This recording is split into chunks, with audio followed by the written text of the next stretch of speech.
মাটির প্লেট নিয়ে আমরা খাবারের অপেক্ষা করতেছিলাম। দুলাভাই রেডি হচ্ছে, প্রস্তুতি নিয়ে নিছে খাওয়ার। আসসালামু আলাইকুম এভরিওয়ান। শুধু আমরা না, সবাই রেডি, কখন খাবার আসবে। আজকে আলু গুজ চলবে।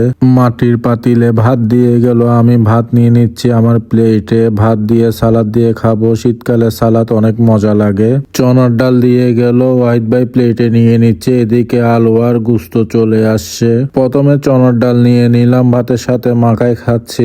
তারপর আলু গুস্ত নিলাম, মাখায় মাখায় খাচ্ছিলাম। অনেক মজা হয়েছে রান্না।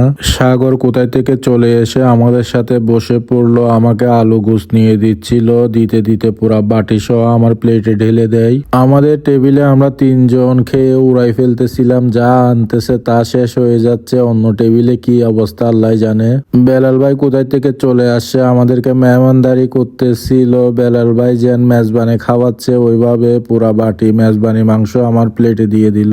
খাবার খাওয়া শেষ করে চা খাচ্ছিলাম আর বেলাল ভাইয়ের সাথে ভিডিও করতেছিলাম। আজকের ভিডিও এখানে শেষ করতেছি। আল্লাহ হাফেজ, আসসালামু আলাইকুম।